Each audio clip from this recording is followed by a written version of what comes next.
Naomba uweze kunipunguza mkono useme hallelujah. Amen. We give God all the glory and we magnify His holy name. I want to share a message on becoming a spiritual builder. I want to share a message on becoming a spiritual builder. Wapendwa, naamini kabisa ya kwamba mara nyingi huwa tunasema ya kwamba mtu fulani ni wa kiroho ama kanisa fulani ni ya kiroho. Lakini kuwa kiroho, praise God. Ukiniona nimevaa kanzu refu imefika hadi chini, si ishara tosha ya kwamba mimi ni wa kiroho, praise God.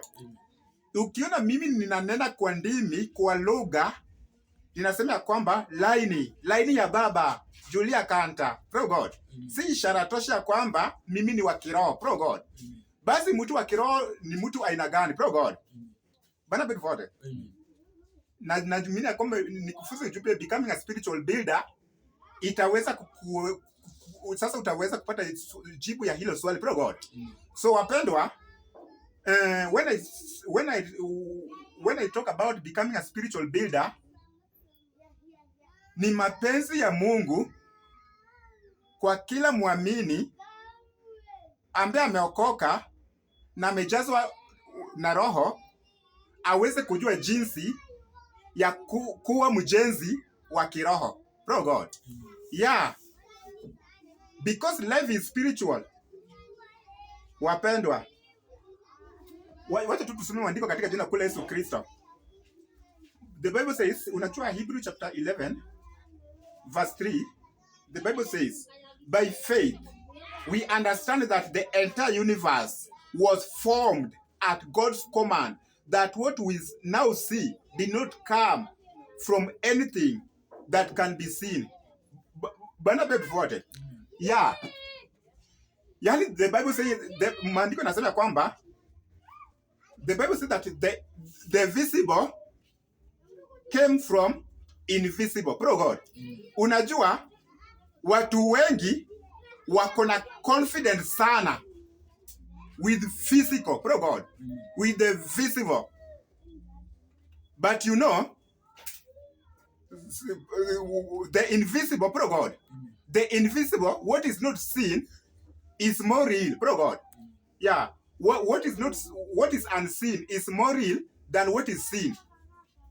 The spiritual is more real than the physical, praise God, because it is the spiritual that controls the physical. And therefore, if you are able to interact in the spirit realm, unaweza kuona manifestation kubwa in the physical. Bana betufuate. Ukijua jinsi ya kujenga kiroho, praise God. Kwa sababu mjenzi wa kiroho ni yule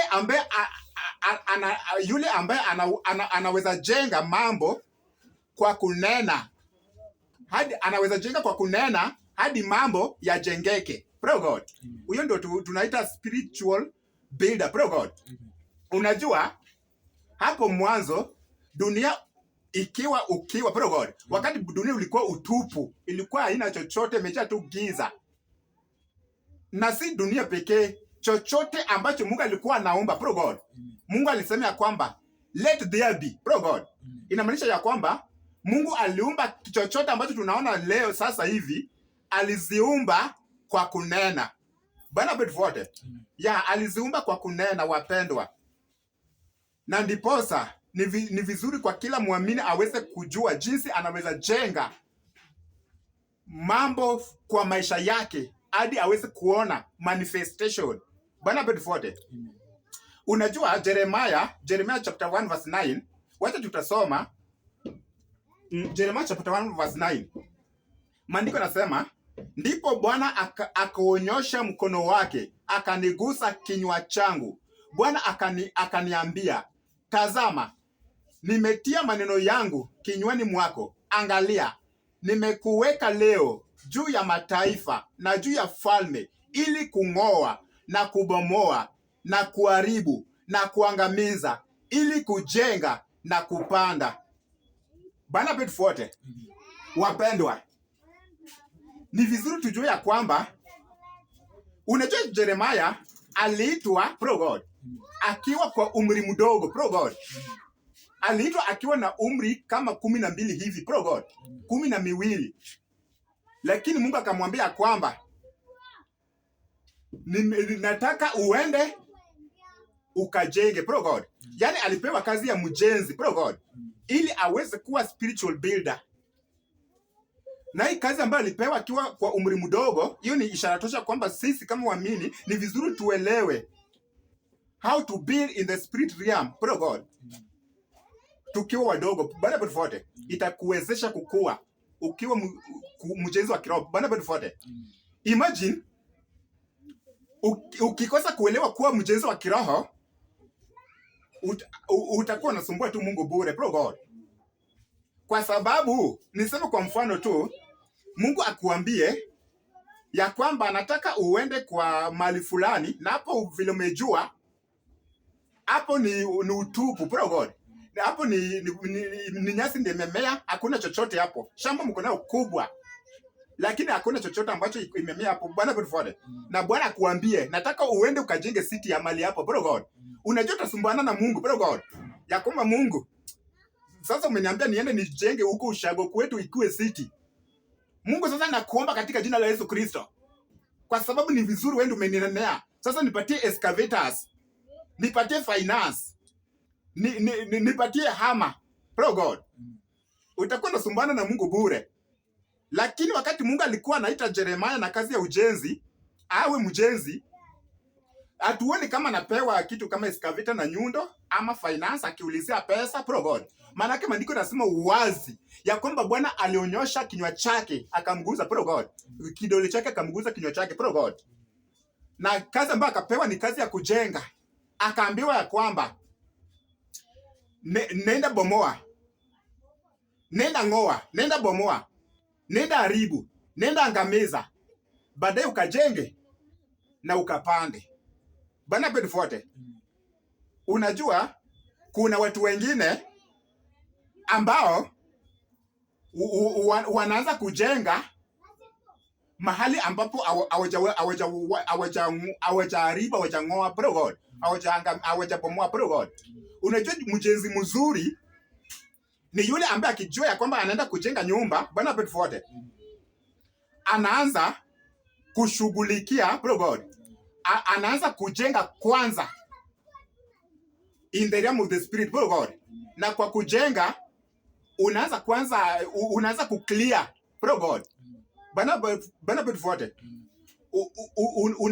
Unaanza kuclear mali ambapo unaenda kujenga, na ndiposa wapendwa, wakati unajenga usikuwe na vizuizi bana Bedforte pro God.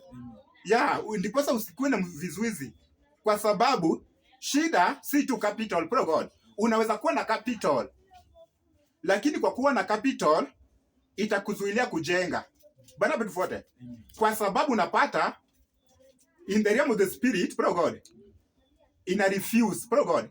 Spiritual atmosphere ina refuse, kwa sababu mahali pale kuna limitation, kuna barrenness bana Bedforte, kuna curses ambayo itakuzuilia hata kama kuna capital au utafanya chochote mahali pale na ufanikiwe pro God. Na ndiposa aliambiwa kabla hujajenga, anza enda kwanza ushughulikie pro God. Hakikisha umeng'oa, umebomoa, umeharibu, umeangamiza, na ndiposa unaweza jenga na baadaye upande bana Bedforte. Huyo ni mjenzi mzuri.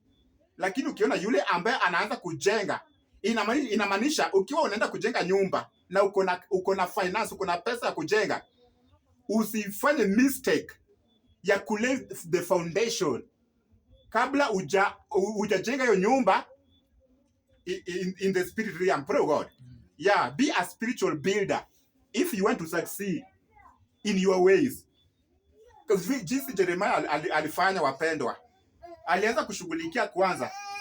Unajua mambo ambayo unanena na kinywa chako pro God, bana Bedforte, ukinena na kinywa chako, maandiko nasema you shall declare a thing and it shall come to pass pro God. Yeah, that is Job chapter 22 verse 28. You shall declare a thing and it shall come to pass. Na pia maandiko yanasema kwamba the tongue has the power of life and death. Bwana bote. Proverbs chapter 18 verse 21. The tongue has power of life and death. Inamaanisha wakati unabii kwa kunena, Bwana bote, inafanyika vivyo hivyo. Unajua Psalms chapter 41, pro God, maandiko yanasema kwamba my tongue is a pen of a skillful writer, pro God. Another version say my tongue is a pen of a ready writer, pro God. If your tongue is a pen of a skillful writer, it means you can rewrite your destiny, pro God. You can rewrite your destiny and the kind of the future that you desire to see in your generation, in your life, in your family, pro God. And when you become a spiritual builder, you will be able to build your life, to build your family, and the kind of the future that you desire to see, pro God. The kind of the life that you desire to see, pro God, in you. Because you are a spiritual builder, wapendwa, wacha ndiposa nimekuambia kwamba kuwa tu na fedha haimaanishi ya kwamba utafaulu kwa mambo yako, pro God. Kwa sababu ujui upinzani ambaye kwa mali pale ambaye tasema wengine walifaulu na wewe unajaribu kama nani, pro God. Ya watajaribu kukuzuilia usiweze kufanikiwa kwa mambo yako, wapendwa. Kwa sababu unaweza enda unajenga mali fulani, ujui sarakasi ambayo ilifanyika mali pale, pro God, na wewe umeanza tu kujenga physical building, pro God. Unaanza kujenga hiyo nyumba kiroho, bado na kumbe hapo mali hapo, pro God, hakuna chenye wanga na faulu hapo. Kuna barrenness mali hapo, ukijaribu kuna unproductive, pro God. Yani mali hapo unaweza pata kuna limitation ambayo inakuzuilia, kuna maro zingine zinakupinga, pro God. Na tunaona wana wa Jericho walienda kwa Elisha wakasema, 2 Kings chapter 2 verse 19, waliweza kusema kwamba our Lord, as you can see, the situation of this land, pray God, is pleasant, but the water is bad and the land is unproductive. There's barrenness in our land. Help us, Elisha. Pray God. Wacha tusome. So tunaona au wana wa Jericho walijenga, lakini walijenga tu na wakujenga waaje kiroho, pro God. They were not a spiritual builder like Abraham. Unajua Abraham was a spiritual builder, pro God. Na unashangaa kwa sababu Abraham anapatikana kwa Old Testament, pro God. Lakini he was a spiritual builder. Hawakujenga kama wana wa Jericho, hawakujenga kama hao, walijenga tu spiritual, pro God. Walianza kulay foundation bila kujenga katika ulimwengu wa kiroho. Na wakawa na shida sana. Na baadaye walikumbuka, walikaa chini wakadiscuss wazee. Wakasema kwa nini inatupata, pro God? Wakaenda kwa Elisha. Maandiko nasema 2 Kings chapter 2 verse 19. Now the leaders of the town of Jericho visited Elisha. We have a problem, my Lord. They told him, this town is located in beautiful natural surroundings, as you can see, but the water is bad and the land is unproductive. Pro God. Wakati walianza kumwambia Elisha, Elisha akasema hapana, ni kwa sababu nyinyi mlijenga tu mlifanya tu physical build, pro God, lakini hamkujenga kiroho kwanza, pro God. Hamkuanza kwa kujenga kiroho ndiposa muweze kulay that foundation. Na aliweza kuwasaidia. Wacha tuone. Wacha tuone. The Bible say wacha tuendelee. Sasa Elijah anaanza kujenga sasa kiroho, pro God. Anajenga sasa kiroho sasa. Bring me a new bowl, he said, and put salt in it. So they brought it to him. Then he went out to the spring and threw the salt into it, saying, pray God. That is verse 21. Inasema, then he went out to the spring and threw the salt into it, saying, this is what the Lord says, I have healed this water. Never again will it cause death or make the land unproductive. Na maandiko nasema verse 22. And the water has remained wholesome to this day, according to the word Elisha had spoken. Pro God. Inamaanisha he was a spiritual builder, pro God. Sasa unaona shida ambayo walikuwa nayo. Hata unajua Jericho ilikuwa nzuri kama America, pro God. Lakini nikikuambia shida ambayo ilikuwa pale, wapendwa, hakuna chochote ambayo ilikuwa na faulu mahali pale. Lakini hadi sasa hivi ambayo tunaongea, Jericho iko sawa sana, pro God. Bwana bado forte. Na ndiposa wapendwa, ni vizuri tuweze kujua how to become a spiritual builder. Praise God. Kwa sababu ukiwa spiritual builder, you will not look at your situation na uweze kuwatch helplessly. Praise God. Ni kana kwamba hauna msaada. Praise God. Hali yako ambayo inakaa imezikwa katika kaburi la sahau. Praise God. Maono yako, your vision, your dreams, you cannot watch helplessly if you know how to build in the spirit realm. Bana utukuvote. Yeah. Kwa sababu unajua kwa hii hali tuko na Mungu. God, because our God, he calls things which are not as though they were. Our God gives life even to the dead. Praise God. Si wewe ndo tunaambiwa imeandikwa katika maandiko. Praise God. Even imeandikwa katika Romans chapter 4 verse 17. As it is written, I have made you a father of many nations. He is our father in the sight of God, in whom he believed. The God who gives life to the dead and calls things that are not as though they were. Praise God. That is our God. Na inamaanisha hiyo hali yako utaweza, you can be able to rewrite your destiny. Praise God. Using your tongue, which is a pen of a skillful writer. Bana betvote. Yeah. Wapendwa, the power of the tongue. Praise God. The power of life and death lies in the tongue. Praise God. Whatever you declare must be established. Praise God. Bana betvote. Unajua kila ambacho nimekwambia, Abraham was a spiritual builder. Praise God. Na Abraham aliambiwa na Mungu, before I give you this land physically, praise God, go and walk the length and breathe. Praise God. Aliambiwa, even before I give you this land physically, go and walk. Praise God. Hiyo ni Genesis chapter 13 verse 17. Go, walk through the length and breadth of the land, for I am giving it to you. Hakuwa amepewa, lakini ameambiwa go and walk the length and the breadth. Now, praise God. Now imagine, go and walk the length and the breadth. It was not just, praise God. It was not just walking, praise God. It was making, praise God. Yeah, it was making declaration, praise God. Ya kwamba unaenda mahali bana betvote. Unajua sahi wapendwa, tunasema sisi ni wa kiroho, but we are still carnal. Tukianza kuwa kiroho, hata watu watakosa kutuelewa na watasema sisi ni wazimu. Praise God. Imagine sasa wewe uende mahali ambapo kuna ni nyasi, praise God, na uende mahali pale na mtu akuone na kuuliza unafanya nini hapo, praise God, na umwambia kwamba nimekuja hapa kujenga nyumba, nilikuwa nataka kujenga 3 bedrooms, lakini roho wa Bwana ameniambia nijenge ikuwe 6 bedrooms, praise God, na unajenga na hauna capital, praise God.